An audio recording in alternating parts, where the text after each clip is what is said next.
The gray clouds disappeared the next morning, and the sun shone into Martin's apartment for the first time since he arrived back in 2018. The heavens knew the gloom was necessary, and with Izzy now properly buried, the world returned to normal. It was Friday, and Martin refused to wait until Monday to learn what waited in his investment account. Waking up in his apartment without a hangover was a new sensation, but having Sonia cuddled up next to him was something he wouldn't trade for all the alcohol in the world. His feet hit the ground at 6 o'clock, and he wasted no time making a quick breakfast. He had slept like a log the night before, and felt ready to tackle the day ahead. Butterflies flapped wildly in his stomach as he pondered the prospect of becoming rich in the next few hours. He didn't expect it to happen so quickly, but Martin already felt at peace with Izzy's burial. After so many years, it was only natural for the brain to accept her death, no matter how hard the heart refused to believe it. The news of his mother's Alzheimer's also helped overshadow some of the emotion, as did the pending excitement of what would soon happen at the investment center. The past few days had been an abstract painting of emotions. Sonia joined him in the kitchen a few minutes later, her hair a frazzled mess, but still beautiful with its subtle streaks of silver mixed in with gold. "Good morning," Martin greeted her as he flipped an egg in the skillet. "You seem awfully chipper today," she replied with a wide smile. "I'm hoping today's a great day. Do you care to join me downtown this morning? You can explore since it's changed so much since you've last seen it. Then we can grab lunch when I'm done with the investment people."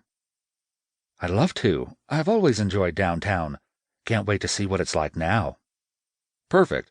I'm planning on leaving here at 8 to head down."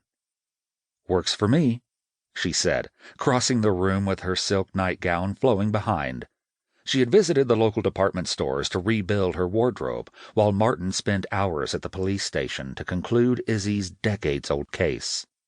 She wrapped her arms around Martin's waist from behind and rested her head on his shoulder. "Are you sure you're doing okay? This whole week has been absolutely crazy. I can't imagine what you're going through." Martin nodded, keeping his concentration on the stovetop. "I'm doing okay. I'm sure this will be a process. Some days will be good and others will be bad. Yesterday was extremely difficult, but I hope to leave it in the past. All I can do is look forward and control what I can." Sonia kissed his back before setting the table. "I'm glad to hear the positive outlook. I'm here for you on the good days and bad. Don't forget it." They sat down for breakfast, laughter and life filling the apartment for possibly the first time ever. Martin debated wearing a suit, but settled for slacks and a polo.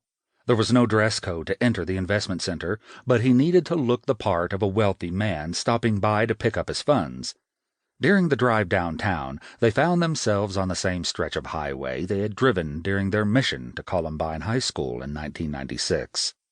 That memory felt like it really had happened 2 decades ago, but Sonia never acknowledged it after seeing the entire school in flames on the nightly news. Within 30 minutes, they parked in a garage underground from the 16th Street Mall, an outdoor mall spanning a mile long through the heart of downtown Denver.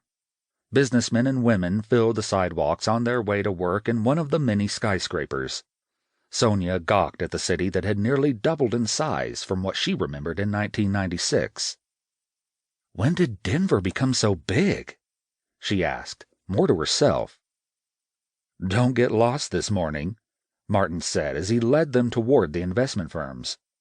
They crossed 1 block before reaching the sparkling golden sign that read, "Thomas and Leonard Investments." "Well, this is it. I've no idea how long this will take, maybe an hour. Go grab some coffee and walk the mall. I'm sure everything has changed since you've last been here."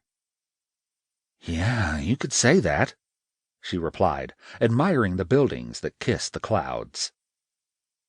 "Meet me here in, say, 1 hour. If I'm not here, just come back every half hour. We really need to get you a cell phone. That will make this all easier.